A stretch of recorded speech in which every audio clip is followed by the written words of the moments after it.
तो एक टॉपिक से रिलेटेड।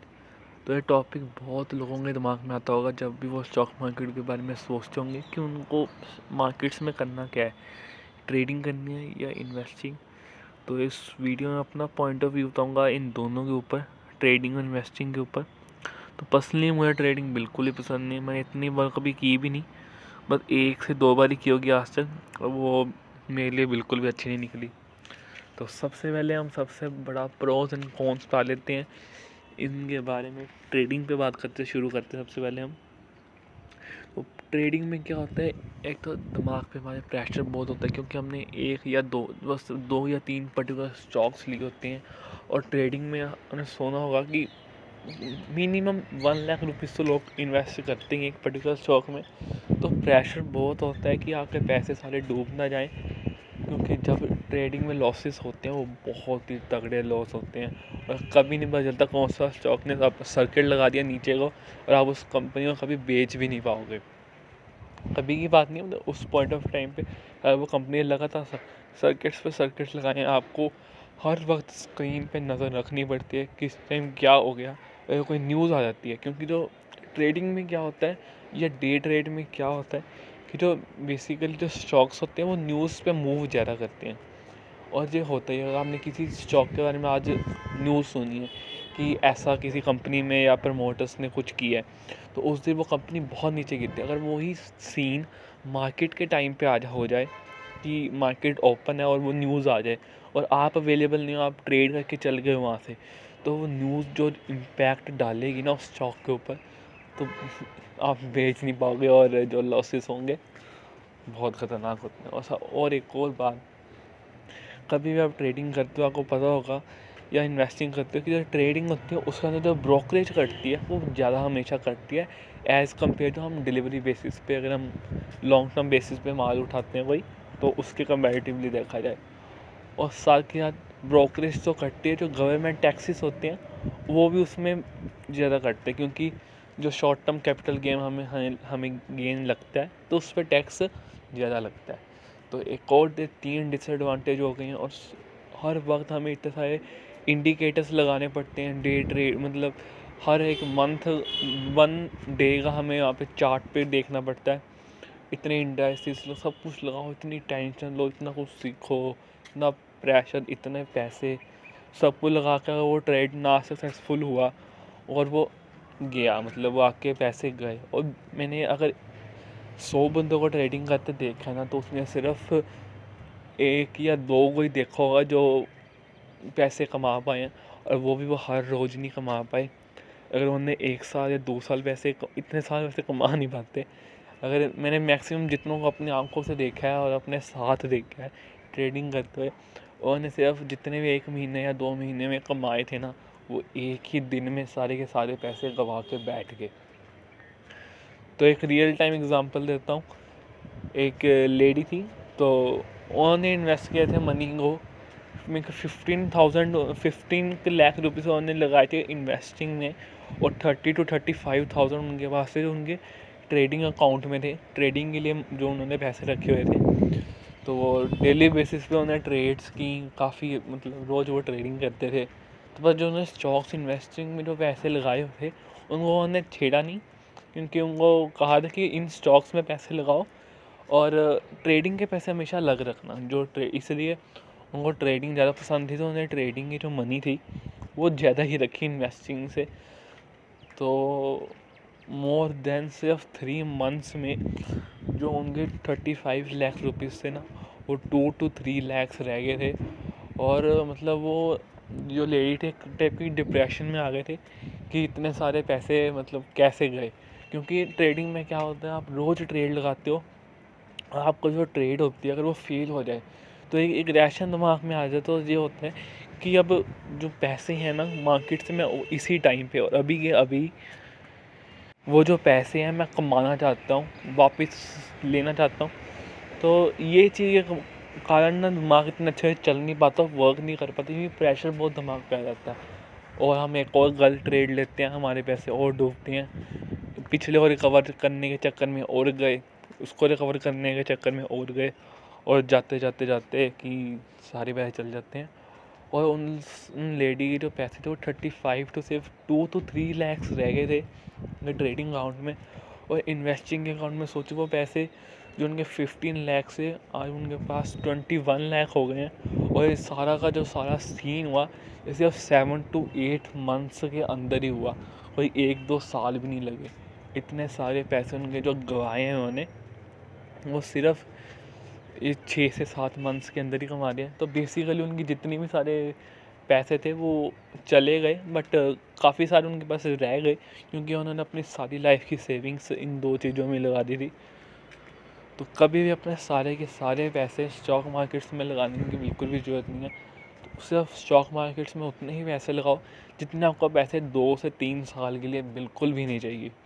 क्योंकि कोई भी अनसर्टिनिटी आ जाए, जैसे कि कोविड के टाइम पे जिन लोगों ने फरवरी के टाइम पे अगर पैसे लगाए होते, जनवरी फरवरी में जो लोग मार्केट में आए थे, तो उनका कितना बुरा नुकसान हुआ होगा। क्योंकि उस टाइम मार्केट बेसिकली जो सारे स्टॉक्स थे वो इसी लेवल पे चल रहे थे। 8 to 9% ही वो स्टॉक्स अब जाके ऊपर अप हुए होंगे जब उन्होंने मार्च में देखा होगा कि इतने सर्किट्स लगे हैं और उनका पोर्टफोलियो 50 to 60% नीचे गिर चुका है। तो उनका क्या हाल होगा आप सोच भी नहीं सकते। उन लोगों का जो जनवरी में आए थे और जो मार्च में आए थे उनके तो बल्ले बल्ले वैसी हो गई, क्योंकि बहुत ही वो कम से कम नहीं तो 5 से 6 साल के लेवल्स पे वो आ गए।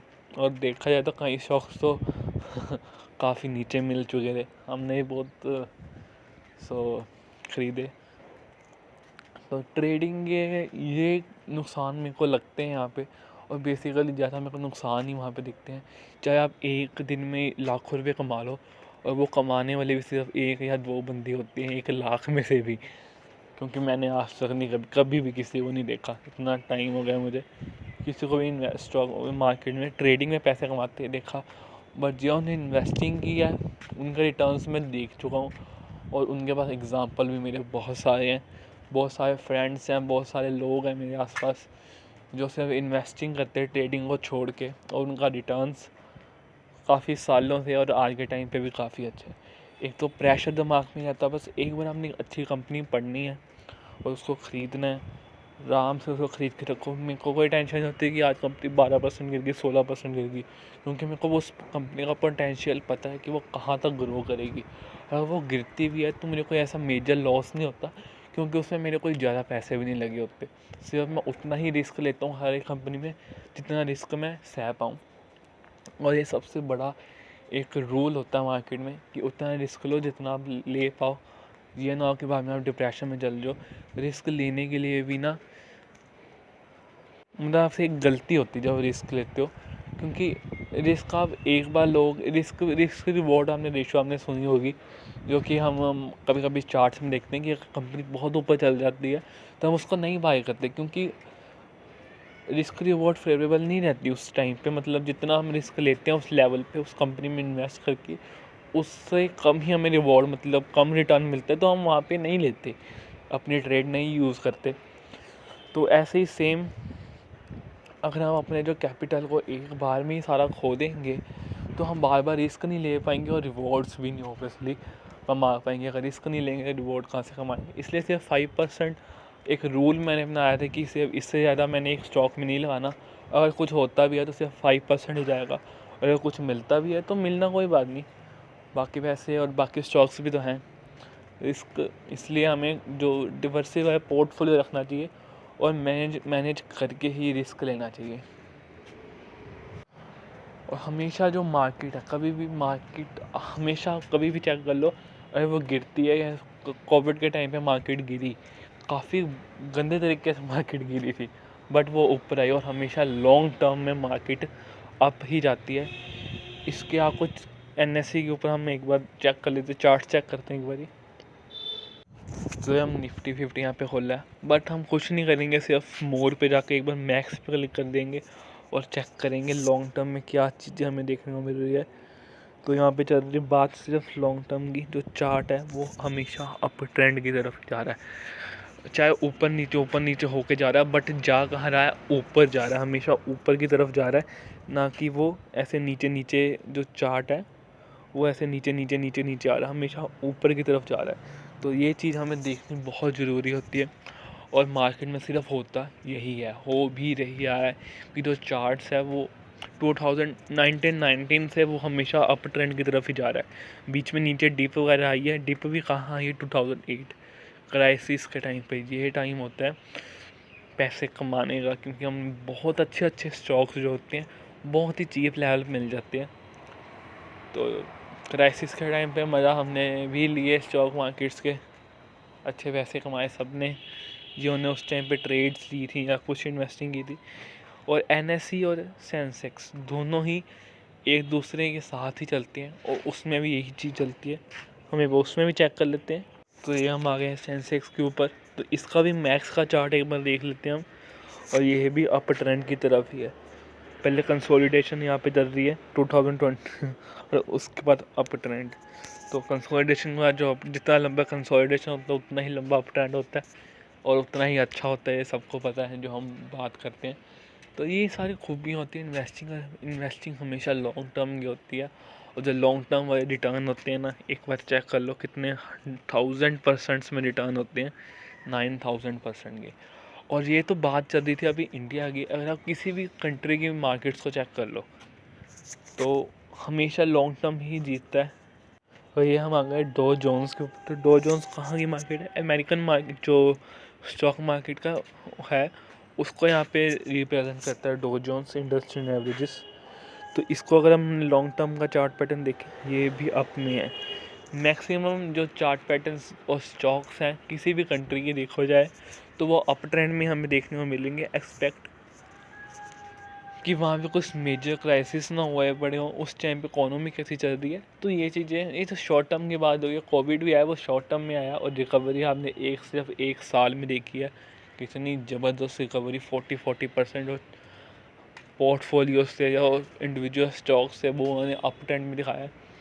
तो एक साथ कभी भी कोई स्टॉक को हमें बाई नहीं करना चाहिए, क्योंकि अगर कंपनी कोई नीचे गिरती, अगर हमने अपर लेवल पर कोई कंपनी खरीदी है, जैसे कि आज मैंने मार्केट में एंटर किया और मैंने अपने 1 लाख ही मार्केट में लगा दिया, कल को कुछ हो जाता है स्टॉक्स में या किसी में, अगर मैंने एक स्टॉक में सारे पैसे लगा लिए तो वो स्टॉक को मैं एवरेज करने वाला नहीं रहूँगा बाद में, चाहे वो कंपनी जितनी मर्जी अच्छी हो। इसलिए हमें बाय ऑन डिप्स पे कंपनी खरीदनी चाहिए। थोड़े थोड़े, अगर 1 लाख लगाना है किसी स्टॉक में तो 5,000 करके एंट्री करनी चाहिए, चाहे स्टॉक जितना मर्जी ऊपर जाए।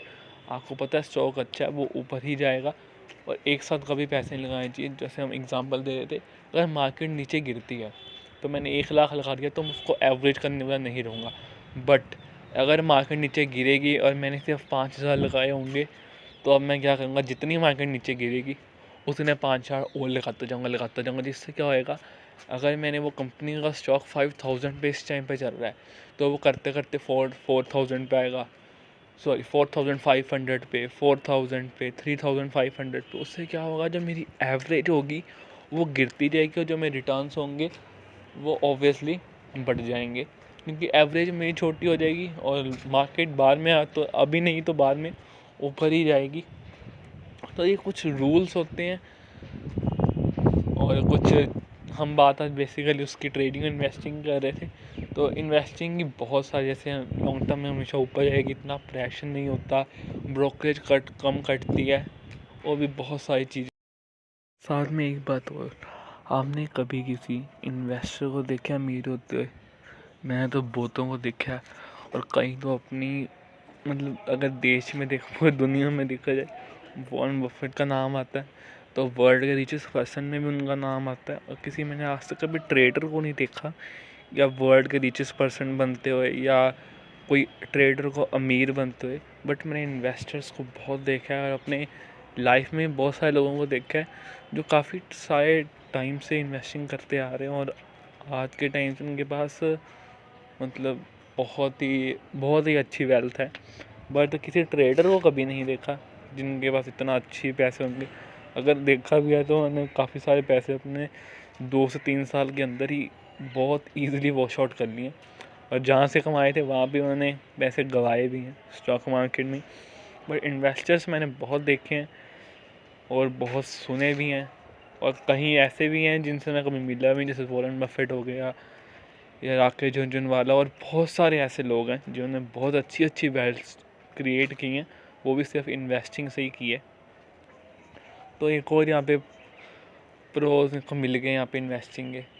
बहुत सारे और भी हैं, बहुत सारे जो अच्छे भी मतलब चीज़ें सही भी हैं, जेन्युइन भी हैं ये सारी चीज़ें, क्योंकि ये सारी बातें जो मैंने कही आप रिलेट कर पाओगे इन्वेस्टिंग से। ये कोई हवा वाली बातें नहीं है, ये असली में हुई हैं सारी चीज़ें। तो बट अगर आपको इन्वेस्टिंग से पैसे कमाने हैं, उसमें सबसे बड़ा जो रोल प्ले करता है उसको कहते हैं पेशेंस, जो कि बहुत मैक्सिमम लोगों में नहीं होता। और वही सेम चीज़ ट्रेडिंग में वाले लोगों के पास तो पेशेंस की बहुत कमी होती है, क्योंकि जिस हिसाब से वो रेड डॉट्स आ रही होती हैं नीचे, तब असली में मज़ा आता है। तो पेशेंस क्यों एक सबसे बड़ा अहम रोल प्ले करता है इन्वेस्टिंग में। जो एक पर्सनल एग्जांपल मैं देता हूँ, मैंने डी मार्ट को बाय किया था, तो कोविड के लेवल्स पे मैंने बाय किया था। तो काफ़ी देर तक, कम से कम या 3 से 4 महीने तक वो कंपनी चली नहीं। तो पर मुझे डर नहीं था, क्योंकि मुझे पता था वो कंपनी काफ़ी अच्छी है। मैंने उस लेवल पे बाय किया था, तो मुझे कोई प्रॉब्लम नहीं थी। कंपनी नहीं चल रही, मैंने ख़रीद के रख दी साइड पे एक बार। बट वो कंपनी में अब जाकर देख रहा हूँ 6 से 7 महीनों के बाद कि उस कंपनी ने 40% के रिटर्न मुझे ईज़िली दे दिए। बट मेरे को टेंशन नहीं थी, मुझे पता था वो कंपनीज अच्छी हैं। और यही चीज़ ट्रेडिंग में होती है, आप इतने टाइम का पेशेंस नहीं ले सकते। और आपने उस दिन ट्रेड लिया था जब मैंने ख़रीदा था, उसके बाद कंपनी नीचे भी काफ़ी अच्छे तरीके से गिरी, बट मुझे नहीं टेंशन नहीं, मुझे पता था वो कंपनी अच्छी है। मैंने और ख़रीदी, एवरेज डाउन किया और पोर्टफोलियो में स्टॉक्स को और रखा, बहुत अच्छे अमाउंट में रखा, और बहुत अच्छे प्रॉफिट्स में आज मैं बैठा हूँ। पता नहीं चलता कब प्रॉफिट्स आ जाते हैं। और मुझे रोज़ के रोज़ कोई ट्रेडिंग करने की ज़रूरत भी नहीं है, बस अच्छे अच्छे स्टॉक्स ख़रीदो और रोज़ का रोज़ मेरा पोर्टफोलियो अप ट्रेंड में जा रहा है। बट ट्रेडर्स को क्या करना पड़ता है, रोज़ सुबह उठ के न्यूज़ पढ़ो, 7 दिन बैठो, उसके बाद सारा का सारा कम से कम 6-7 घंटे सिर्फ कंप्यूटर के आगे बैठो या फ़ोन स्क्रीन के आगे बैठो मेनली, और बाय सेल करते जाओ और दिमाग ख़राब करते जाओ। ये चीज़ नहीं है। हम एक स्टॉक को ख़रीदते हैं, उसको रखते हैं और अच्छे से रिटर्न कमाते हैं, और उनसे अच्छे रिटर्न कमा लेते हैं हम काफ़ी कम। अगर 1 साल की बात भी की जाए तो बहुत अच्छा हम रिटर्न निकाल लेते हैं एक अच्छे स्टॉक को करके, बिना टेंशन के। और कितनी सारी चीज़ें जैसे हमने बात की है, हमें जो कॉस्ट पड़ती है ब्रोकरेज वगैरह, वहाँ से भी बहुत अच्छे मतलब सही चीज़ें मिल जाती हैं हमें। कोई ज़्यादा ब्रोकरेज डिलीवरी हमें फ्री में मिल जाती हैं काफ़ी सारे ब्रोकर्स के थ्रू। तो बहुत सारे अच्छे प्रॉफिट्स भी होते हैं और लॉसेस भी हैं। बट मुझे मैक्सिमम, मैं थोड़ा बायस हूँ इन्वेस्टिंग की तरफ, इसलिए मुझे वहाँ पे ज़्यादा ही जो है प्रोस मिलते हैं। अगर आप ट्रेडिंग में लाख रुपए कमा लेते हो, 2 लाख कमा लेते हो, तो अगर देखा जाए तो वो पैसे आपके पास रहते नहीं हैं उस महीने या 2 महीने में, बट ईज़िली उड़ जाएंगे। बट ट्रेडिंग में आप देर से पैसा कमाओगे, बट वो जो भी पैसा कमाओगे आपके पास रहेगा। इसके बहुत सारे आपको मैंने पॉइंट्स बता दिए क्यों रहेगा। तो ये थी थोड़ी सी मेरी नॉलेज जो मुझे थोड़ा सा ही मार्केट्स के बारे में पता है। सो ऐसी वीडियोस मैं और बनाऊँगा। और thank you for watching this video. Good bye.